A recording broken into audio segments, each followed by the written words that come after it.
Hello friends, நம்ம இன்றைக்கி என்ன பார்க்க போகிறோம்னா கரோட்டு குழம்பு. வாங்க வீடியோக்குள்ளே போகலாம். காரம்னு மொச்சக்கொட்டை 150 எடுத்துருக்கேங்க. நைட்டை ஊற வச்சு எடுத்துக்கிட்டேன். காய்கறி வந்து உருளைக்கிழங்கு 2 எடுத்துருக்கேன். வாழைக்காய், கத்திரிக்காய் எடுத்துருக்கேங்க. இப்போ மொச்சக்கொட்டை வந்து வேக வச்சுக்கலாம்.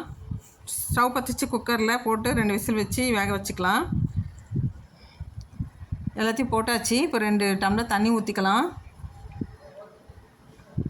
2 விசில் வரட்டும்.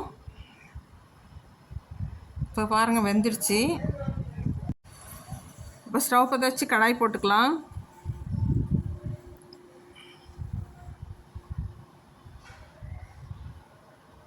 கடாயில் எண்ணெய் ஊற்றிக்கோங்க. எண்ணெய் நல்லா காயட்டும்.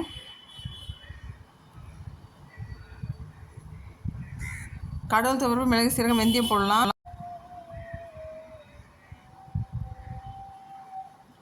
இப்போ நல்லா பொரிஞ்சிச்சு. வெங்காயம் 3 குட்டி குட்டியாக கட் பண்ணி வச்சுருக்கேங்க, அதையும் போட்டுக்கலாம். புளி 1 நெல்லிக்காய் சைஸ் எடுத்துருக்கேன், ஊற வச்சுருக்கேன்.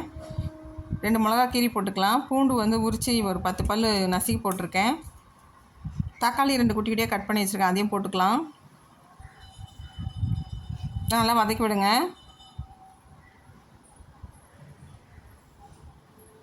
இப்போ காய்கறிலாம் சேர்த்துக்கலாம். வெறும் மிளகாத்தூள் 1 ஸ்பூன், 1/4 ஸ்பூன் மஞ்சள் பொடி போட்டிருக்கேன்.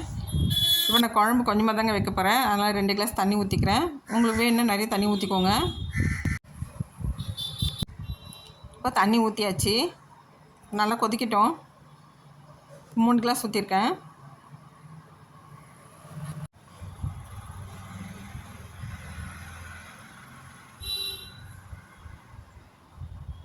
இப்போ பாருங்கள், நல்லா கொதித்து வந்துடுச்சு. காய் வெந்துடும். வெந்துட்ட உடனே புளி கரைச்சல் ஊற்றிக்கலாம்.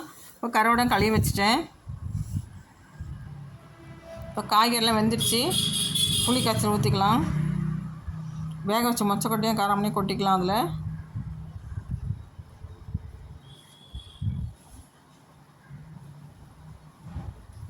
இப்போ நல்லா கொதிக்கட்டும். இப்போ கருவாடையும் போட்டுக்கலாம். கருவாடை போட்டு ஒரு 10 நிமிஷம் கொதிக்கிட்டோங்க.